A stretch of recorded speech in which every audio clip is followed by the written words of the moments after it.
Hello everyone, and welcome back to the Undergraduate Research Africa.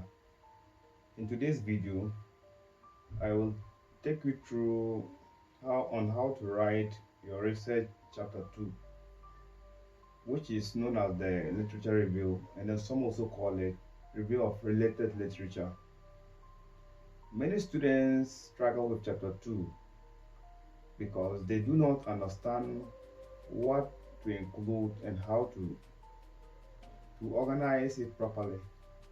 So by the end of this video, you should be able to structure your literature review or review of related literature in an academic and then organized manner. So what is actually chapter 2? Chapter 2 is the review of related literature. It focuses on reviewing books, journals, articles, theses, and some proposals or studies other people have done, and then that relates to your research or the study you're conducting. The purpose of the chapter 2 is to show what other people have written about your topic, identify gaps in existing literature, and then support your research with academic evidence. So now, let us look at how we can structure your chapter 2, or the structure your chapter 2 should assume or take. The first thing is an overview or an introduction of a chapter 2. So you have to begin the chapter with a brief introduction explaining the chapter, explaining what the chapter is about to discuss. For example, the chapter reviews related literature on the topic under the following subheadings. Keep it short and then make it direct.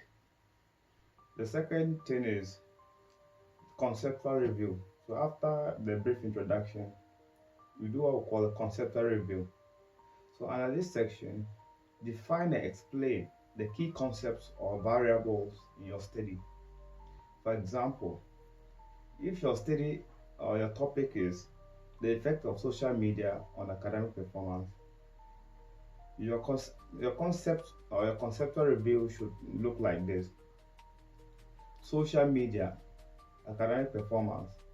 So this is a typical example you can use under the conceptual review. Use definitions from authors and then explain the concepts clearly. So the third thing you should include in your research chapter 2, that's the structure, is the theoretical review. This section discusses theories related to your study. A theory helps explain the relationship between your variables. You should include or you should state the theory, the theorist, and that's basically the one who has proposed the theory. Explain the theory and relate it to your study. The fourth part of the structure is the empirical review. This is where you review previous studies conducted by other researchers. For each study, you need to include the author and the year, topic of the study, methodology used, findings, and relevance to your study.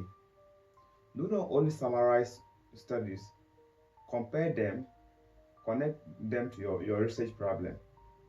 And that's how empirical review is made. The fifth and final section of chapter 2 is a summary of literature review. This is where you summarize the major points discussed in the chapter and identify the gap your study seeks to fill. This section should show why your study is still important despite previous studies. Important tips for you. Use recent academic sources. Don't use older ones. Avoid plagiarism. Cite all sources properly. Organize your work with headings and then subheadings. Ensure your literature review is related to your topic. Chapter 2 is very important because it gives academic support to your study. A well-written literature review makes your research very strong and more reliable or credible. Thank you for watching.